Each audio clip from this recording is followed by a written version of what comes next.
Finally got the camera working. Jeez, Louise.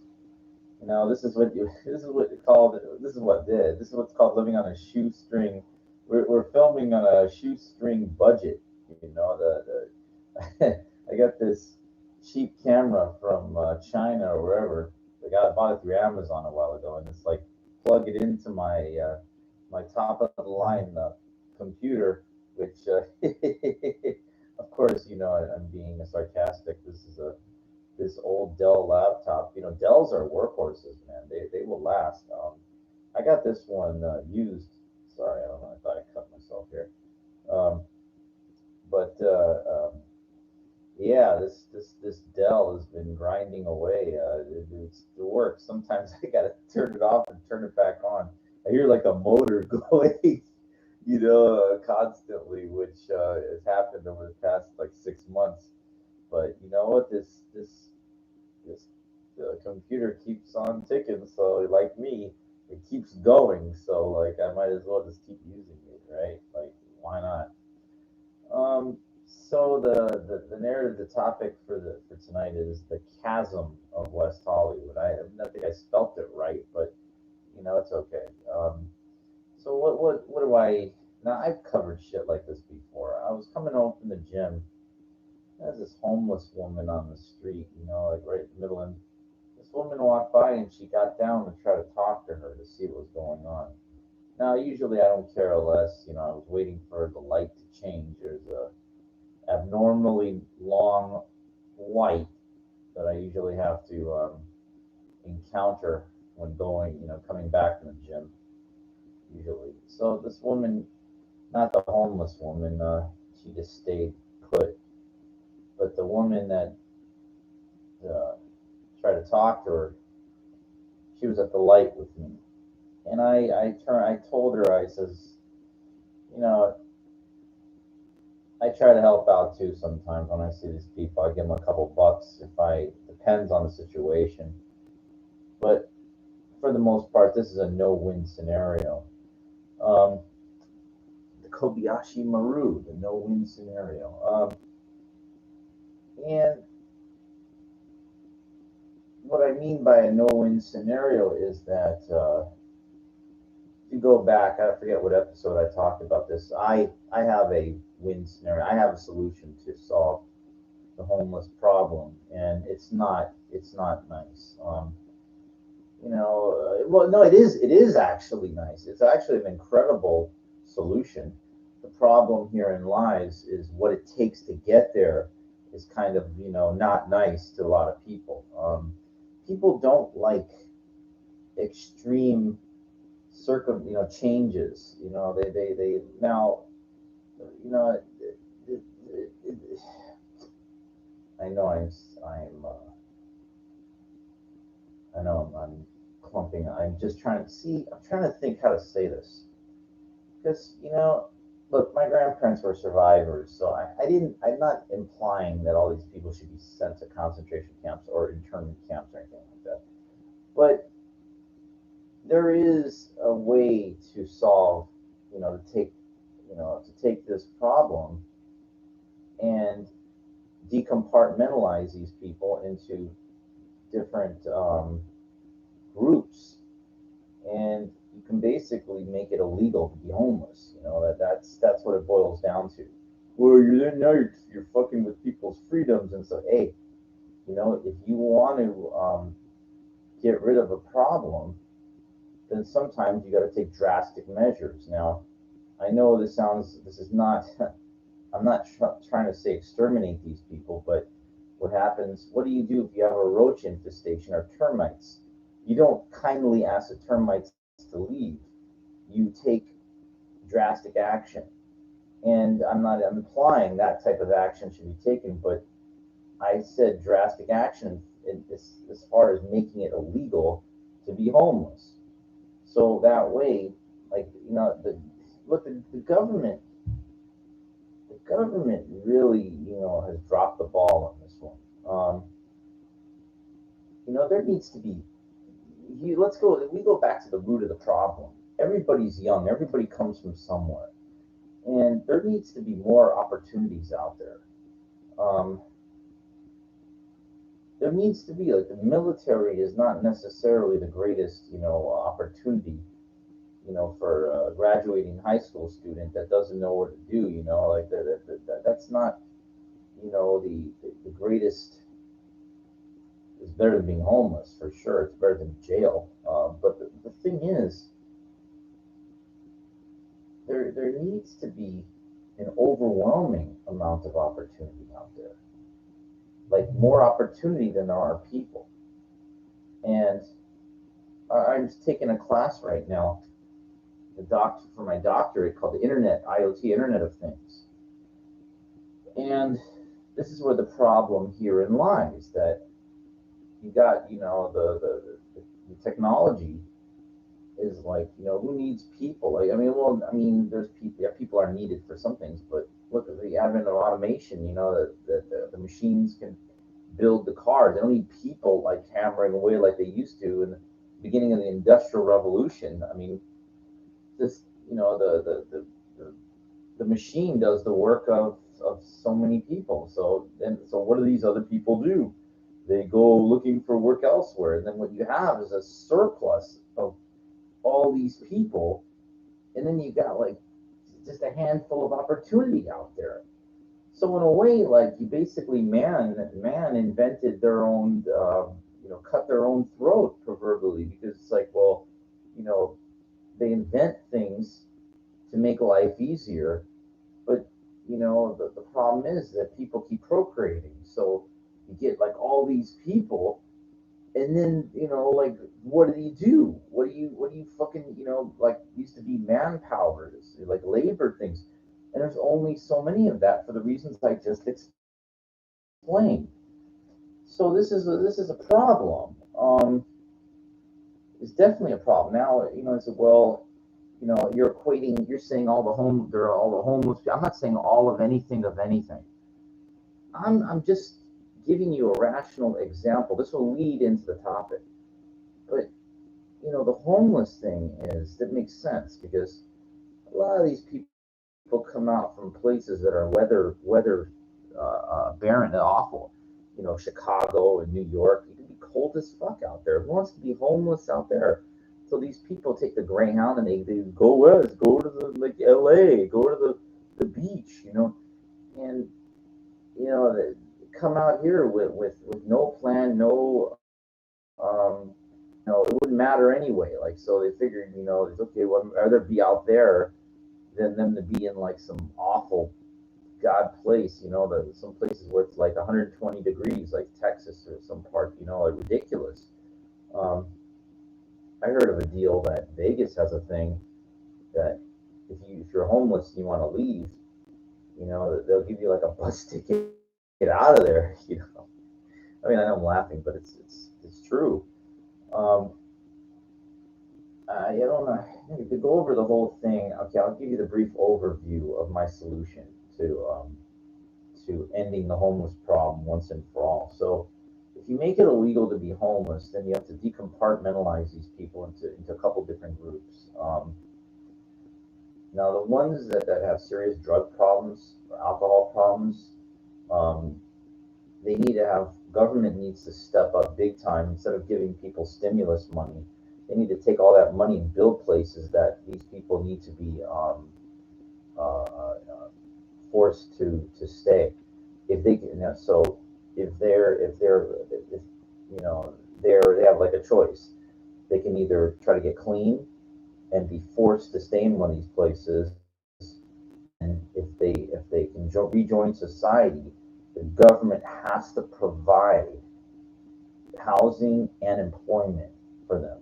Now, if they choose like the people that they don't want to get help, and then they're basically since it's illegal, they're incarcerated. They're going to either sent to a prison. They're not allowed to function in society because they create a nuisance. Now, the people that have mental illness, they need to be also taken to. They have government needs to step up and build um, institutional places to where these people could either possibly be similarly rehabilitated to join society where the government provides the jobs and the housing. If not, unlike the people that unlike the first group of people that had a choice, they don't want to like try to like just want their drugs and their alcohol. The people with the mental illness that can't be part of society, they are basically it's a life sentence in a type of jail type hospital. They can't leave because they would create a problem in society. They're crazy. So and the last group of people that are not mentally ill, that don't have drug or alcohol problems, and are just want to be out there on the street, um, they are given an opportunity, just as the other ones are, if they can be rehabilitated and given a career, a job, and a place to live furnished by the government. And if they choose not to, they join they go to jail because it's illegal to be homeless. So my what I propose is that over the span of a generation or two, what you would have is like the young people be like, well, I can't be homeless, it's illegal. Then it would be phased out. The type of thinking of just being out on the street and doing nothing, it would be eliminated over like a couple of generations. So that's how I would end the homeless problem. You know, it's opinion. It's opinion. It's not to be compared with internment camps or concentration camps at all. If you think about really what I said, it's these people, all three groups. They're given a fair chance um, to move ahead, and there's consequences if they don't want to be part of it. So that's what I propose. I think it's very interesting. It requires maybe a little more in-depth research.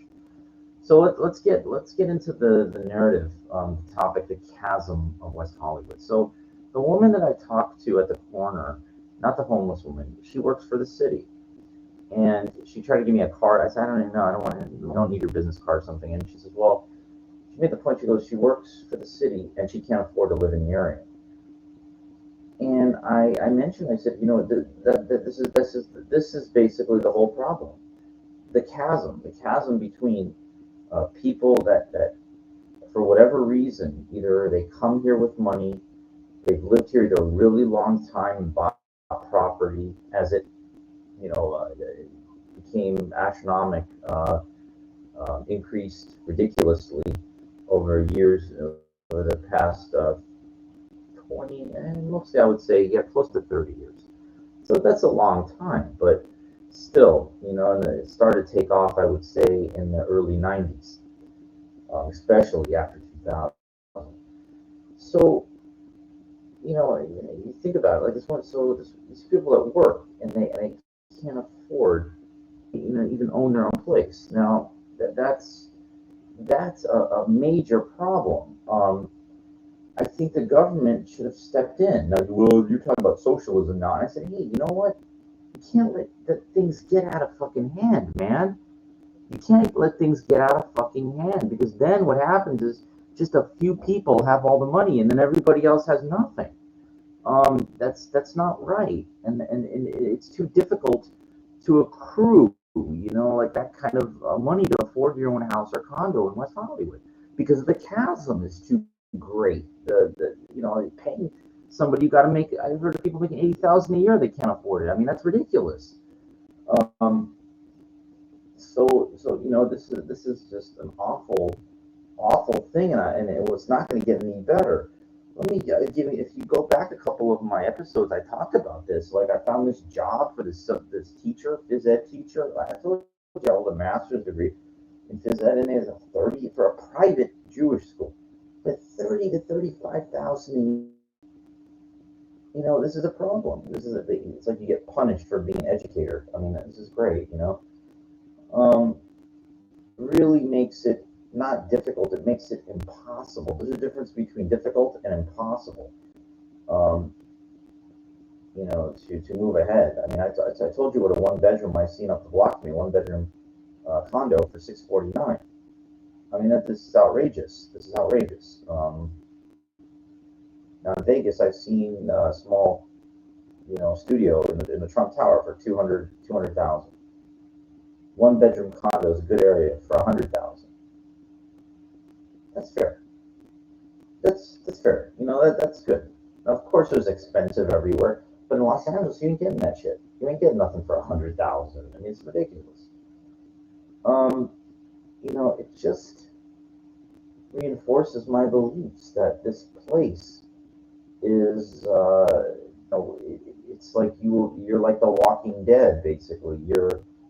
It's like you're living here, but you're not. You are. I mean, there's this guy, and I've seen this Lamborghini. For whatever reason, they hit. They've they've struck it rich. They hit their. They hit their. I don't know how the fuck they make it. And it doesn't matter. It doesn't fucking matter because I'm not jealous of them. I'm just saying like that it just doesn't work for me. Now I'm not far from 50 years old, and I talk with this now. This guy is like a wheelchair, mobile chair bound wheelchair with a motor. I don't know what you call it, and he can't even, but you know, he told me how he did it. Back in the 90s, early 90s, he was working security guard for the condominium complex, and over the span of 10 years, he socked away $10,000 for 10 years. And a condo became open for sale, and he was able to buy it for 100,000. So I guess he for 10 years. This is around, I guess he started in the early 90s, and around 2000 he got like a deal or something. Now forget about it. The condo's worth like 800,000 or something like that. But you know, 10 years, dude. You know, that's why I keep talking about Vegas. I keep saying, this is like ridiculous. My neighbor is a manager. He's got a kid, and it's like, you got some nerve raising a kid in a welfare building. I mean, like, and it's like I get this feel. These feel they're just comfortable with this nothing. And you know, if that's not a problem, for you, then you're destined to be poor. You're destined if you're comfortable in a welfare building. You're destined to be poor. Now, I have a friend who's just basically the same thing. He's got a Section 8 voucher. I talk with him all the time, and it's basically almost the same thing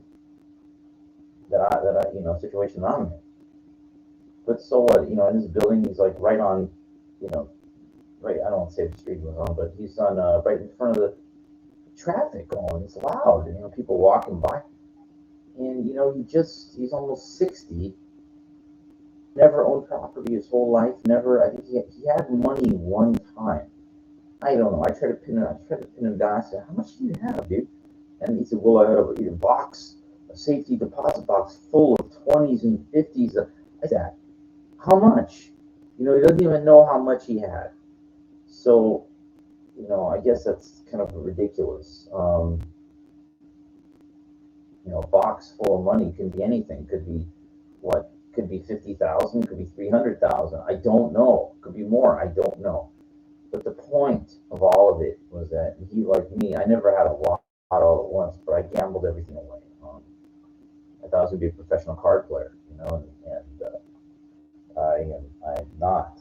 I, I mean, wound up taking hellacious hits and never had any massive wins to where, I thought I was on track to be able to buy the condo like that. But let me tell you something. I told you this. You could win 2,000 a night. For a week, you're up 14,000, and then on day number 8, 14 grand. So that's what happened with catastrophic losses. And that's why I just stopped it completely because there's no, there's no consistency for me anyway. But I don't want to get off topic, but the chasm, the point of it is that what it did was it kind of like slowed down. There's no fucking way that shit's going back unless the minimum wage goes to $300 an hour. It's not going to, because there's no fucking way. It might slowly keep going, but it's like a pointless thing to be here. Unless you really now, unless you are in a couple different situations. Either you are content with being broke, that's one. You come here with money, you have a real reason to be here, like opportunity as far as a great thing. Um, or else, I don't know. I'm trying to think. That's about it. There's only a couple different situations that work, and if you don't fall into any of those, if you're one of these people that have these pipe dreams, I'm gonna become this, that. I have news for you, man. The odds of you becoming this is like the odds are I can't even get my arm stretched out that far. Um, there's like a handful of people that become this, like I mean, and what I mean by this, I'm talking about anything from like an Elon Musk to a fucking famous entertainer to an athlete, any of those things. Scientist, it could be anything. There's only so many. You open up the yellow. Used to be a thing called the yellow pages. Yeah, all full of doctors and lawyers, physicians. Like there's so many. That why the hell would they call you? They call Larry Parker. The guys. There's people they can squash you. Like it's no offense to you personally, dude. I mean, I used to see Michael Jackson's lawyer. I forget what the guy, Tom Messer, walking down the block. I used to, and he was walking by himself. I said hi for a second. See, dude, you think some young person come to law school, you're gonna fucking battle that guy? You think clients are gonna call you over somebody like that? That dude holds all the cards, man. He makes all the big bucks. That is what it is. The best, the people at the top of the food chain. They don't retire until they don't stand down until sometimes they just work till they go to the grave. That's what their thing is. I don't think like this, but a lot of people do. My friend that lives in that building where he uses Section 8, guy that owns like three, I don't know how many buildings are, and this guy still shows up for work because I know in his mind he's trying to become a billionaire or something like that. Like, maybe he's worth 30 million. It's not enough. He wants to be a billionaire. So he'll waste his whole life trying to get to that arbitrary, that useless number instead of like really enjoying life. But you know what? Everybody's to their own what they consider enjoying life. I mean, I don't know. It does take, to me, it takes money to enjoy life. A good amount of it, so I'm not there. I wasn't able to. I'm not saying I gave up or what was, but I'm being honest. To whereas, and if this goes back to what I said in the beginning about automation, the outsourcing of, people, they're not necessary. Now I hold a master's degree. I hold above that. I don't have a doctorate yet. I'm working on it, but it's no big deal. It's no big deal. Like I thought when you graduate high school, like you graduate, they make, how big of a deal that was? I'm talking high school, 30 years ago. Okay, when I graduated from my high school, it was at the fucking Greek theater. This is fucking full. With parents and kids and everything. Kids. Yeah, technically, if you're under 18, you're a kid. I was 17. All the parents, they all show up for your graduation. Wow, it's a big thing. Like a big, you know, what is a big thing? What does it mean? Graduation for to what?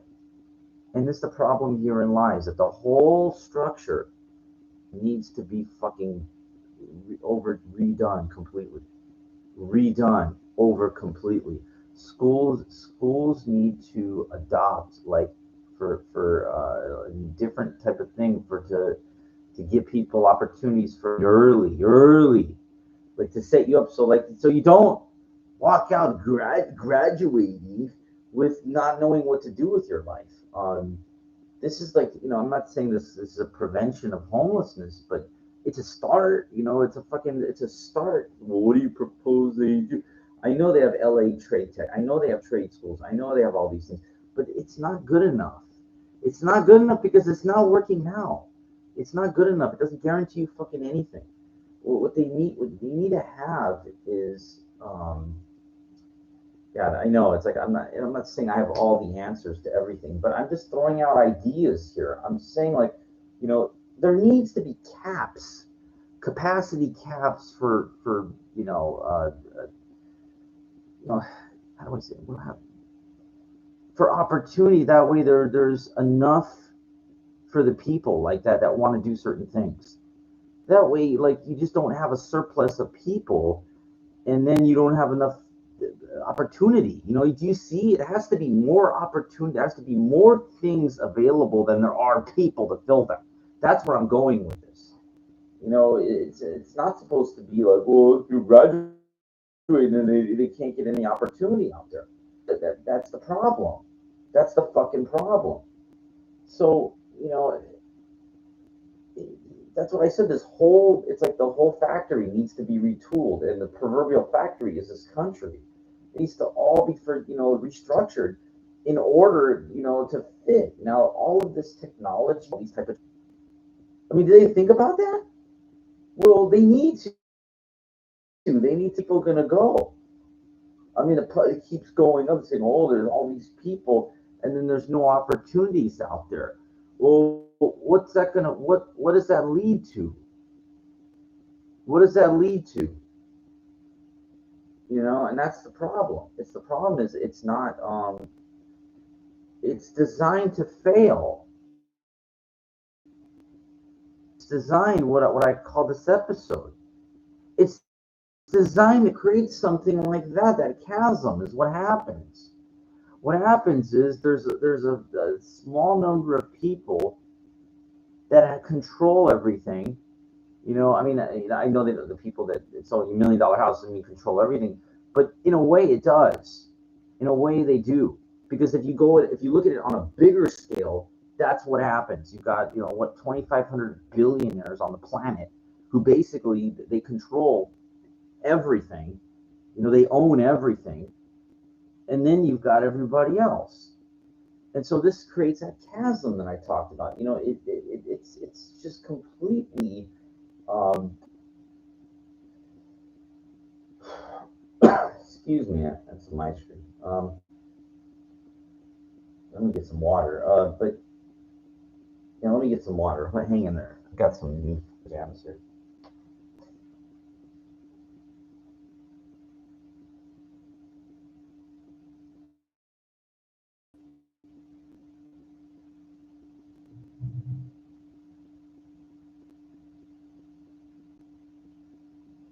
Coming back.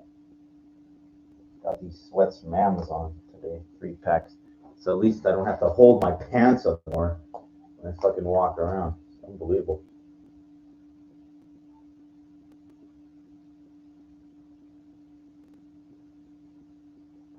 Sorry about that. Get dehydrated.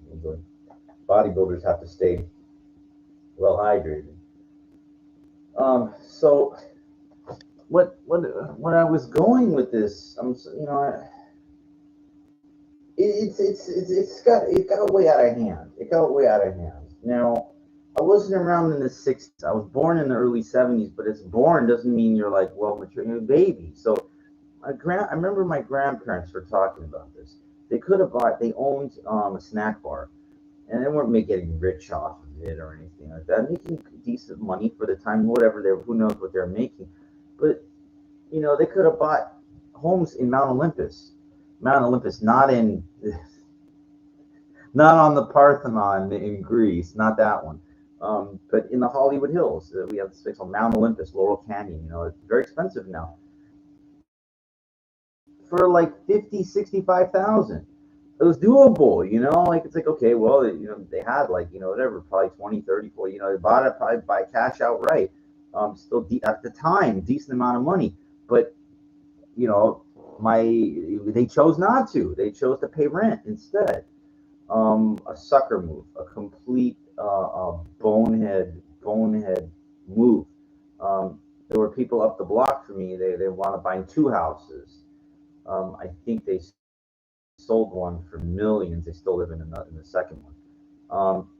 But you're talking like back in the maybe in the 70s or something like that. It's um, who knew, right? I mean, I guess it doesn't take much to know, but most wealthy people own some property, or they might rent it out or something like that, or they live something else. But they don't just sit in a poor people's renting. That's what poor people do. That's why poor thing. Um, it's not. Excuse me. This is not like too hard to figure out. But the problem is, this is not taught in school. Nobody taught me this. I kind of learned early on. Well, you're gonna have to make a living, kind of thing. That I kind of understood when I was young. But nobody explained to me how, like, what separates somebody. Like, why is somebody wealthy? Why is somebody poor? Like, what is it? I used to think it was a lack of, it was intelligence. I thought it was, well, the people that have all the money, they're smart, they're businessmen. True. But there's a lot of smart people that are smart in different ways that are broke. They're just not financially savvy. They're not. Yeah, they're just not, for whatever reason, they're smart in different ways. Smart is a vague term. You could be smart at solving a Rubik's cube. That doesn't mean that you're going to be a millionaire. That just means that you're smart at solving a Rubik's cube. That's all it is.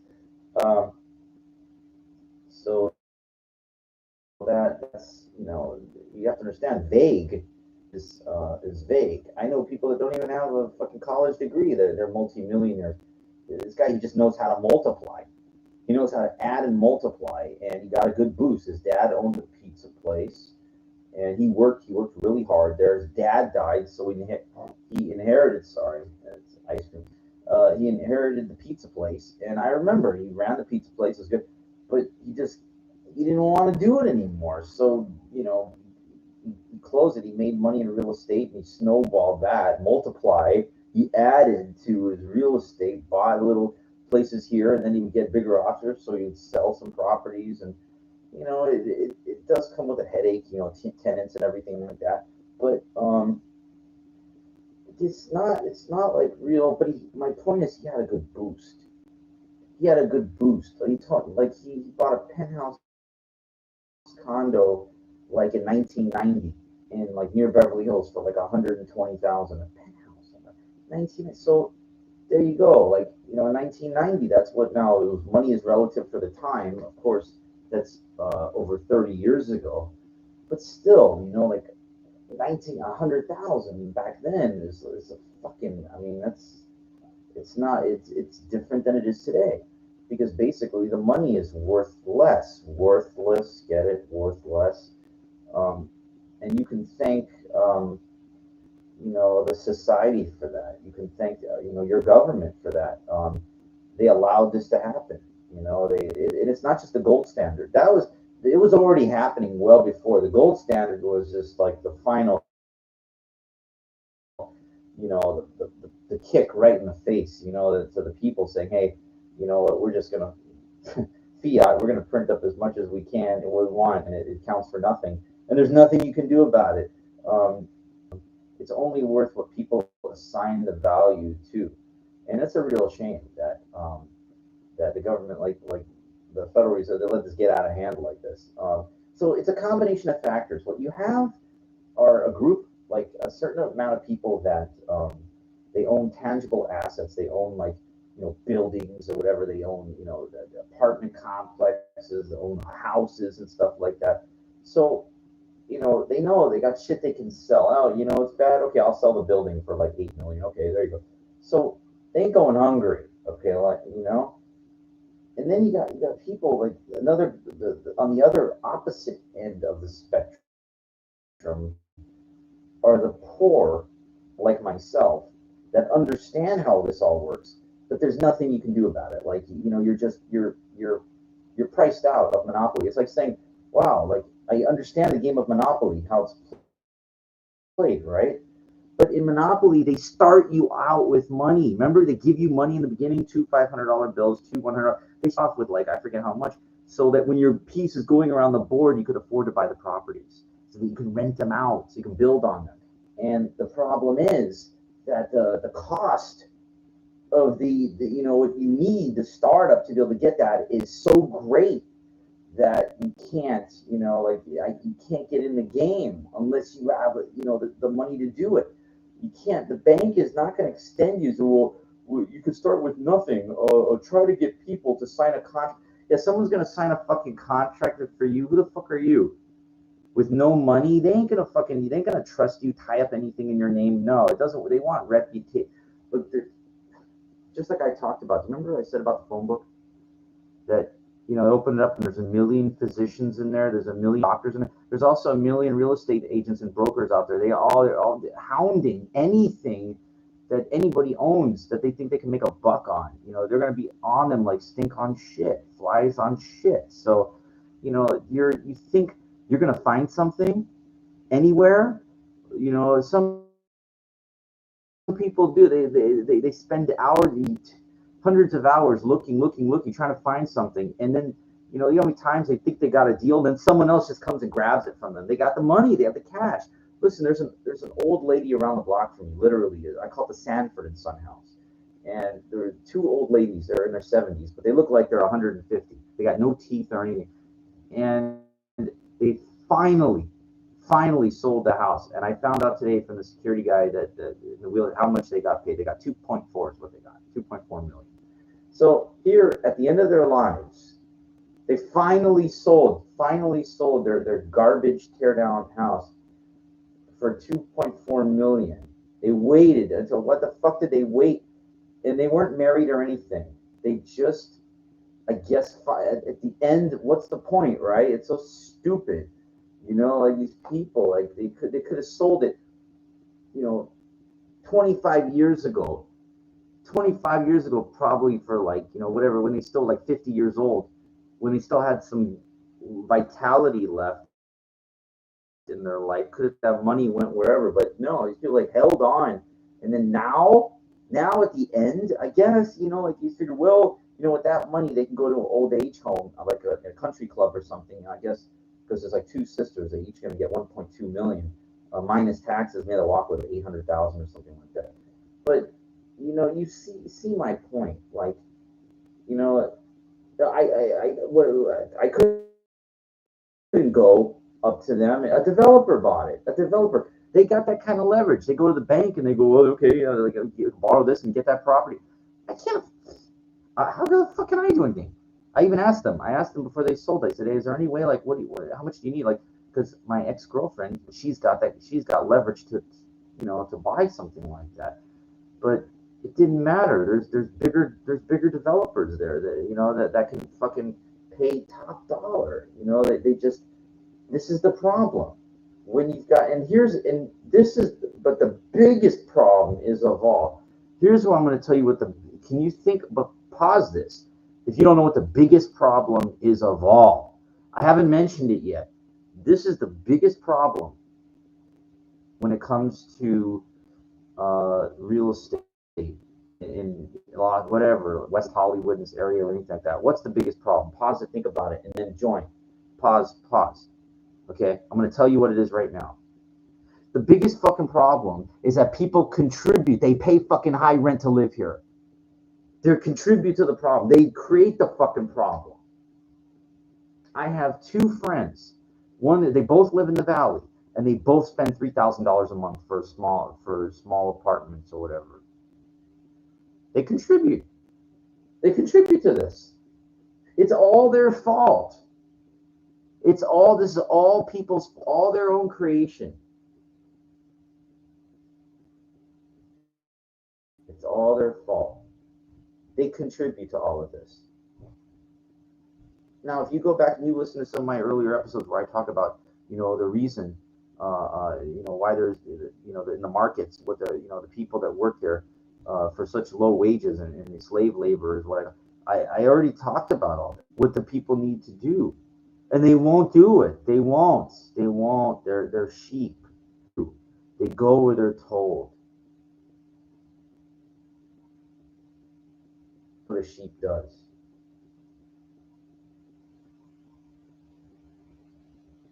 And that's what. And where do the sheep go? Where do the lamb go? Figure it out, right? Exactly. All people's fault. They all created this whole infrastructure that is just.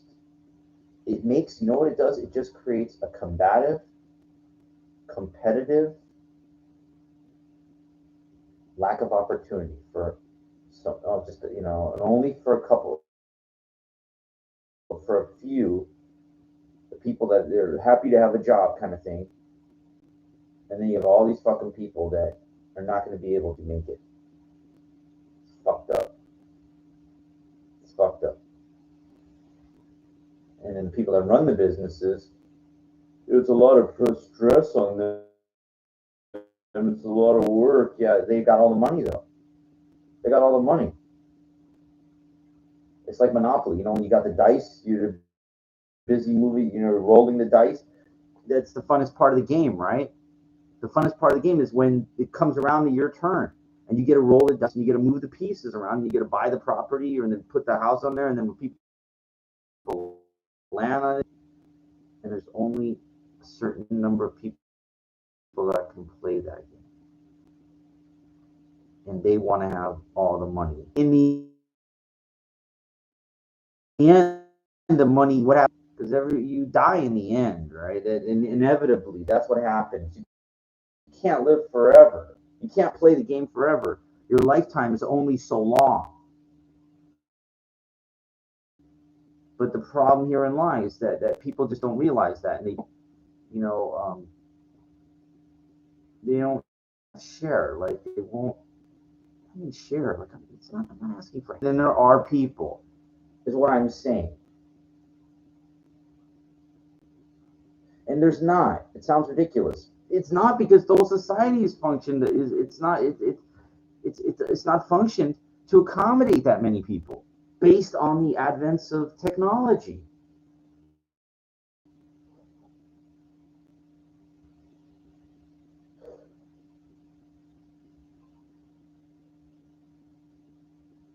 So, it doesn't make any sense.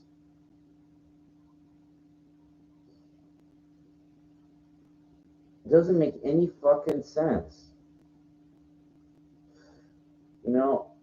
I'm not against any races. I'm not against any cultures. A lot of Mexicans, Hispanics, whatever, they come here, America, to, to make a life, to build a life. And I sat there and I go, why? Why do they come here? Because you think it's bad here. Can you imagine what it's like down there? Now I've seen pictures. I've seen like video of like in Mexico City, the Gold's Gym, like beautiful, like 3 floors, real clean and everything like that. Yeah, I'm sure there is beautiful things everywhere, but there's a reason why people would leave their country and come all the way here. The value of the money or something, but opportunity or something like that. I don't know.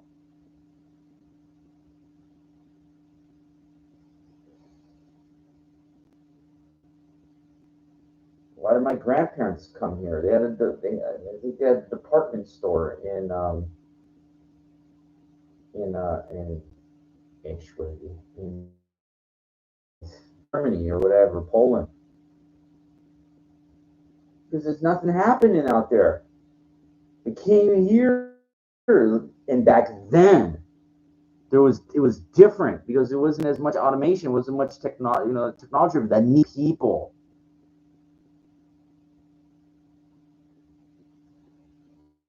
And the population wasn't that high either. There's a huge difference between 80 million people in the whole country and 330 million. And then, technology that can do the work for, look, Sears, look at these places, these stores that were run by people, they're gone. People buy online now. And then the people delivering on and stuff like that, They're happy to have a job, delivery, slave work, driving around delivering packages all day. That's how it is now, you know. One fucking guy, see, owns it all. One fucking guy. Now he didn't create the whole online commerce thing. I mean, he might as well, have, but you know, pretty much it was going in that direction. And he decided to, for, make it easy for the whole world to, you know, run on that platform. But do you see how that creates, like, something like that? It creates convenience, but it also it creates a disaster. It has its good and it has its bad, because then it's like, oh well, looking for these type of jobs, working in a store or something like that, there are going to be no stores to go to. So all these people that you can't be doing that, you can't be doing that. Well, all these people are going to go. Where are they going to go? And I heard they showed that thing, Amazon, that blimp. You ever see that? That shows like the Amazon, but the idea for the future is have a mobile blimp, right? What they do is they have I know I'm bumbling words, but I'm trying to get. Okay, so they have the outlet, Amazon, the factory outlet, whatever like that, and they load all everything like onto the blimp, right? And the blimp goes over the city, and then the little drones come out and they deliver the package, an individual package, right to your door. What the fuck do they need people for? So all these people that are employed as Amazon drivers, whatever, all of them, they all think, I got a job, I'm going to be. They're all gone. They're going to be gone.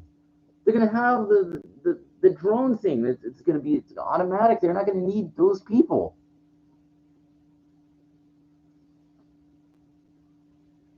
Remember, like taxi drivers? There was a job, right? The profession. They were taxi drivers, and all of a sudden, this company Uber, and Lyft came out and said, "Hey," they said, "anybody can be a taxi driver now. You can be your own, your own driver." Huh? What do you mean? This is taxi drivers that got a license, and I was like, nah, see, they just came in and and knocked them all out, knocked them all out of commission. All the taxi drivers, no. It was like eBay, same thing. Like if you're a collectibles dealer, buying and selling collectibles, that was your profession. All of a sudden, when eBay came out, everybody started cleaning out their attics. Everybody became a collectibles dealer. That was the end. It knocked out. I was there. I was doing collectibles in the 80s. I was, buying and selling stamps, coins, comic books, cards, movie memorabilia, and everything. And then eBay came out, killed all the fines. Everybody started cleaning out their attics and everything. Anything that was worth anything, all the fines, they're all gone. It was all gone. Gave people a platform. So it created something good, but it destroyed people that making those fines. Used to be those fines. You go to like a state sale, people didn't know what they had. Now they know. So, I'm not bitching. I'm not crying. I'm not complaining. I'm not jumping up and down. I'm sitting. So I'm just trying to that there's no you can't, everything changes, and everything, everything changes, and you know it's going to be a fight of competition, fight of competition. It's going to get harder and harder and harder for any in those fields. I don't give a fuck if it's the medical profession, even with COVID, doesn't fucking matter. Doesn't matter. There's only so many hospitals. They only need so many doctors. Teachers, schools and everything like that, they're going to online learning. So, they're gonna be a dime a dozen too. So that's not gonna be a big deal at all. Lawyers, again, they're gonna work until they drop. Until they make so much money if they have that they don't need it anymore. I think my cousin's been a lawyer for like, I haven't talked asshole. 40 years, they don't go. They work till they drop, and so they got so much money that they don't even, or they retire. Listen, that's what they do. I have my dad's brother. He was a pharmacist. He worked until he made enough money. He didn't care anymore, and that's it. And they sell their drugstore or whatever like that. So what you have again, which goes back to my analogy of the chasm, it's the same thing up here that got everything and everything, and then you get all the little down here, all the little ones that are fighting, and they're all trying to like think that they can make that jump. Like they can make that. They ain't gonna make that jump. No fucking way. No fucking way. Not based on the prices. I don't know what they pay. Sorry, they pay people that work in the post office. I don't know. They give them $18 an hour or something like that. A government job. You're guaranteed. I need 18. How many hours you have to work to be able to afford a $650,000 condo? Uh, I mean, I'm sorry. It's a borderline ridiculous. Do you see the point? Do you see the point? Like, it's not fair. It's not. Life's not fair. I understand. Hey, it's not what. That's not the point. The point is a society designed this way. It should. You're. You. I have no problem with working hard. I have no problem with putting in the time and everything like that. But when your time has no value, $15 an hour. Now, back, like I told you about my grandparents in the snack bar analogy, where they could have bought a house. That's fair. That's fair. They worked hard, right? But that's, not now. Not now, because the fucking chasm.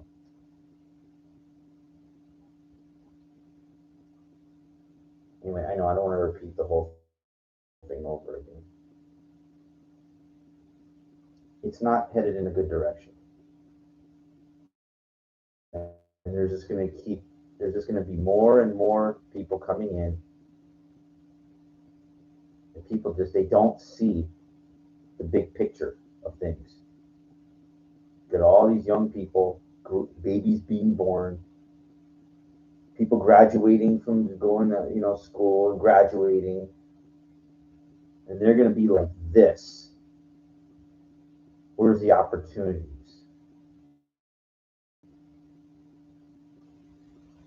And they're going to wonder why there is none.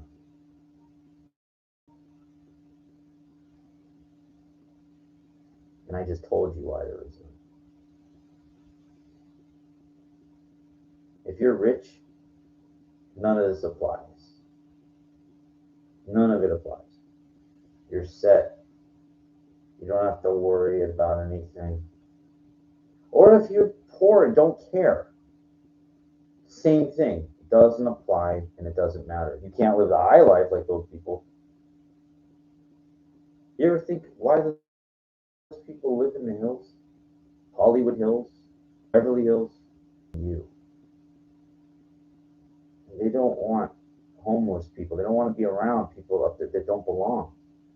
There's no bums walking around in the hills.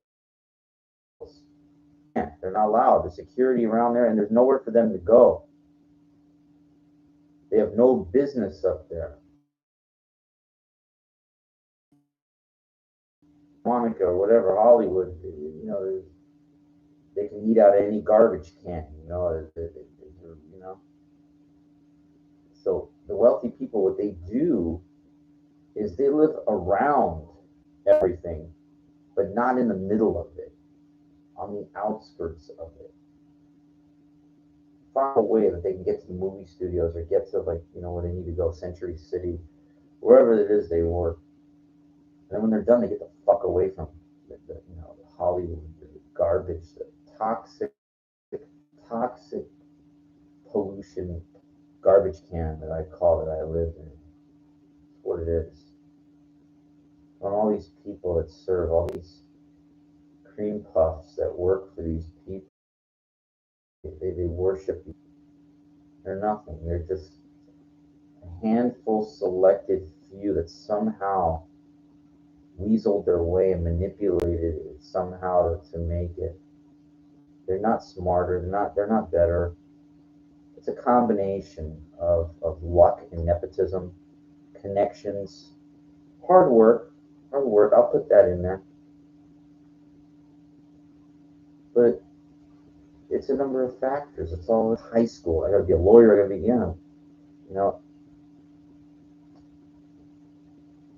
But again, we're talking 40 years ago. A lot has changed in 40 years, 30 years, 20 years, especially with technology, everything.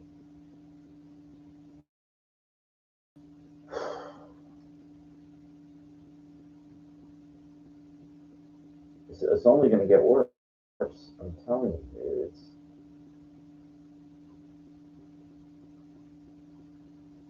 I will not contribute to it. I will not. $3,000 a month. These people, they're all part of the problem.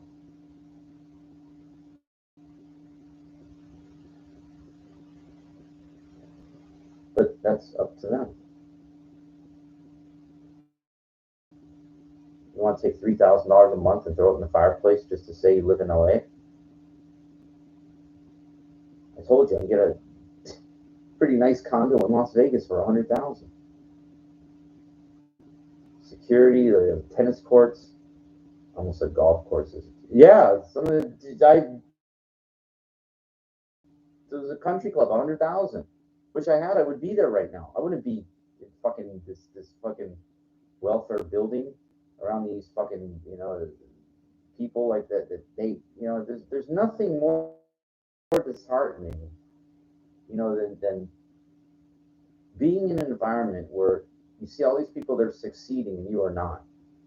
I mean, there's nothing worse than that, especially if you think your brain's working optimally. But again, I already talked about the factors of intelligence and why these people have. It's a combination of certain factors.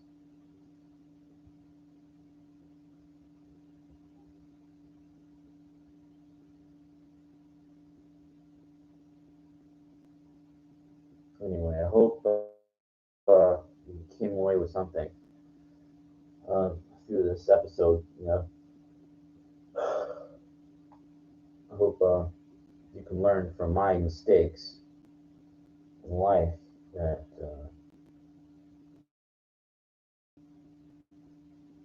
I'm telling you, getting married or having kids, big mistake. Fucking mistake. It's not a mistake I made, but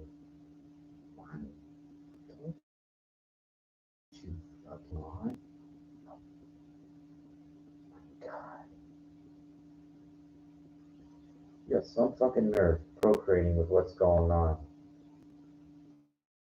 with automation and what's bringing more fucking problems.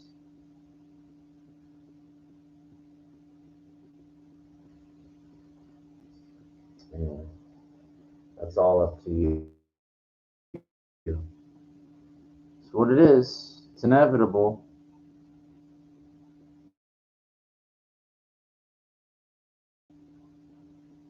You know? Getting better. How does this make sense? Before I go, let's just sum this up. Let's summarize everything. How does it get better? When you've got like the machines that can do all the jobs of people, like more and more and more. They keep coming. So you got more and more people, and then you got the machines that can do all the work and everything, and there's no need for the people. So it's kind of simple. It doesn't work. It doesn't fucking work.